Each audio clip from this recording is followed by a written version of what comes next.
You ever feel absent-minded? Let me show you how to stop it. What is being absent-minded? It's basically a lapse of awareness. You're forgetful, easily distracted. And all of this occurs because your neurons, your brain cells, are tired and they're basically starving for energy. You see, the neurons are usually dependent on glucose or lactate. Okay, these are fuel sources. But what happens is when you consume those fuels, they have a bit of a side effect. They cause cognitive dysfunction as well as absent-minded. Good thing that your body can use another type of fuel. And that fuel is called, what was that? Let me think. Oh, that's right. Ketones. That's right. Ketones suppress glucose consumption or utilization. Let me explain. If there is ketones and glucose in your blood. Okay, so here's your blood vessel. You have ketones and glucose. Glucose will not be utilized by your brain because ketones prevent glucose from being utilized if there's ketones in your blood. Now, in the rest of the body, it's the exact opposite. If you're trying to get into ketosis or you're taking ketones and you eat some carbohydrate and you have glucose in your blood, ketones will be suppressed and your body will be utilizing the glucose. But if there's ketones and glucose in that blood, the body will prefer ketones. But what happens when you have cognitive impairments and you become absent-minded, the actual nerve cells, whether it's from aging or chronic consumption of glucose, you start damaging neurons in certain parts of the brain, the prefrontal cortex, hippocampus, and then you start to, what was I just thinking? Become absent-minded. The simple solution to even bypass a damaged nerve cell is to start to increase your ketones. The ketones will do a lot of things. First of all, they're going to feed the neuron what it needs to function. Ketones also affect the potassium channels, and those channels are intimately involved in the communication process between neurons. Now we have way more communication. And by the way, don't forget to consume a lot of potassium from your foods or supplements to make sure you have enough raw material. Also, the mitochondria, which is the energy factory of the cell, when it burns ketones, there'll be less waste product.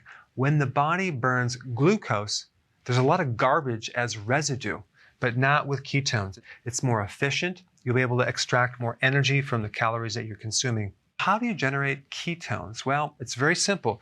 You just lower your carbohydrates below 50. For a lot of people, you need to go down to 20 or even less if you're older and you have a slow metabolism. The other thing that's really, really important, you want to increase the time of fasting. Okay, so intermittent fasting is very, very important to repair a damaged brain. Not only will you generate way more ketones, you will also kick in certain genes that stimulate the growth of neurons. We get what's called autophagy. And autophagy is a state where you're cleaning up all the damaged proteins in the brain and the rest of the body. So you're making the body really clean so it can function very, very well. So fasting is very, very important. And you would want to go at least 18 hours of fasting with a 6-hour eating window combined with lower carbs to start to turn this thing around. But because ketones do suppress glucose consumption, you may want to also take ketones. Now, exogenous ketones are a bit expensive. A less expensive, very efficient way to do it is just by adding MCT oil. Now, some people actually use MCT oil to supply like half of the dietary fats. You can do that, but if you're going to start MCT oil, always go into it slowly because too much, too fast can cause diarrhea or cramping.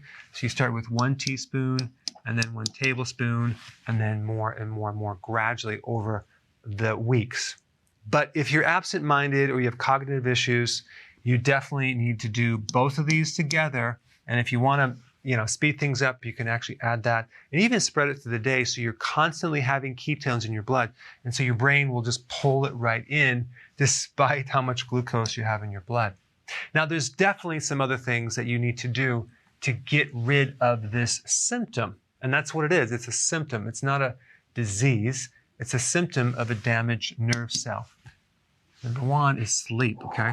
If you are sleep deprived, I guarantee you will be absent-minded because the effects that this has on cortisol and stress and blood sugars, it literally will destroy your brain. Also, number two, stop thinking so much. It's very common nowadays with the amount of stress that people go through to be in a state of constant analysis, okay, or thinking or solving problems 24/7. Even when they're sleeping, even when they're exercising, even when they're going for a walk in nature, they're not even kind of looking out in nature. They're so stuck in their head, analyzing everything to death. It's very vital to take at least a small portion of the day, 1 hour a day, okay? And just stop thinking. Go out there in nature and just start getting your attention going out. And it's hard though, because your attention is so stuck in this problem and that problem and this problem, it's hard to undo it. But you need to do it to kind of reset and get your focus back. And then the microbiome in your gut. There's a huge connection between the state of microbes in your gut and your cognitive function, because these microbes actually make amino acids that then turn into neurotransmitters. And so there's this whole freeway channel between your gut and your brain back and forth. Definitely make mental note that if your gut is not right, work on that. Take a probiotic, get your diet straightened out, and you'll find that your cognitive function will be much, much better. There's quite a few connections between even Alzheimer's and gut health. So I'll put some links down below. All right, guys, so that's a wrap on this video. There's another one on brain physiology that's actually quite interesting. I think you'll like that one. I put it right here.